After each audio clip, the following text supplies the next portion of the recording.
Hello, my name is Alden Swanson and I am the Kent County Public Schools student member of the board. And I am currently very sad because I just recorded the entire video report on my phone, which has bad audio quality, so I had to get my dad's phone and now I'm re-recording it. And there's stuff in the frame that I don't want to be in the frame. Also, if you're ever wondering what my setup is, this is a blanket shoved in my drawer, and I put my phone right about there.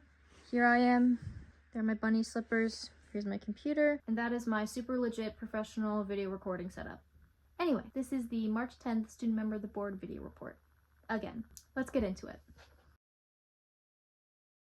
First, I'd like to talk about the approval of the 2025-2026 school year calendar. That is next year's school calendar and also my senior year. After sending out the survey to the Kent County community back in January, we received about 200 responses. The board decided to push the survey back out to the community in hopes of receiving more input, and we ended up more than doubling our responses. I want to shout out the student response increase in particular. We went from 12 to 140 responses, which is super awesome and something to be proud of. Anyway, we used this data to pick the calendar option that the majority of the survey respondents liked, which includes a school start date of August 25th, 2 full weeks of winter break, a full week of spring break, and an end date of June 12th, as well as holidays and professional development days. The full calendar can be found on the KCPS website. I want to give a big thank you to all of the Kent County Public School people who helped push the survey out a second time and third time, and to all the community members who participated. Your participation helped the board make a better informed decision on a very important issue. So thank you to everyone for your help.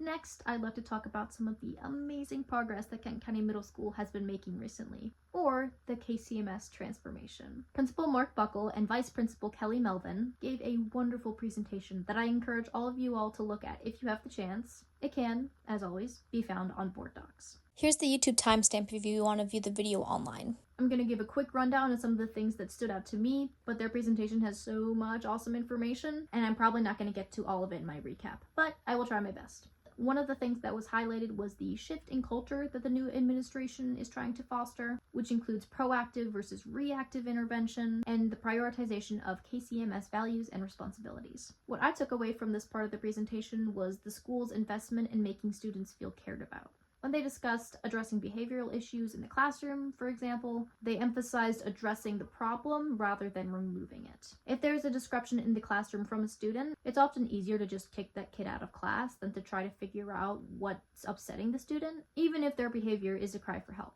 KCMS teachers and staff don't just help these students in the moment that they're struggling, they actively seek out students in need of extra support and do whatever they can to help that student and give them what they need, which was a super compelling and powerful sentiment to me.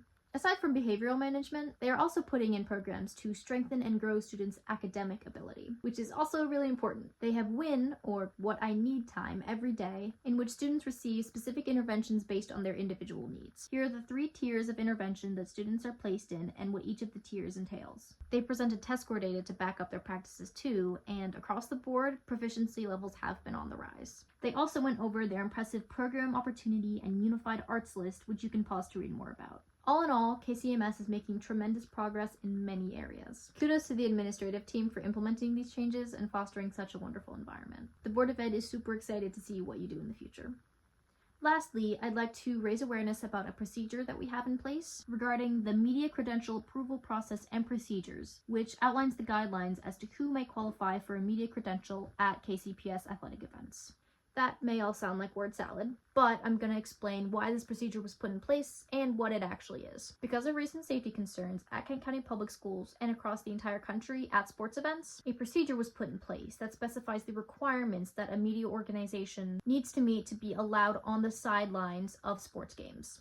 Now, I want to make it super clear that this procedure does not prevent any media organizations from attending sports events. Anyone is allowed to take pictures and videos from the stands if you do not meet the media credential requirements to be allowed on the sidelines. The purpose of this procedure is strictly for safety reasons and for the good of the student athletes. If you would like to learn more about the credential requirements themselves, you should definitely go look at that document on board docs. And definitely come out and watch some Kent County Public School sports if you have the chance. Alright, that is all I have for today. I hope you liked this video, I hope you learned something, I hope to see you next time. Bye!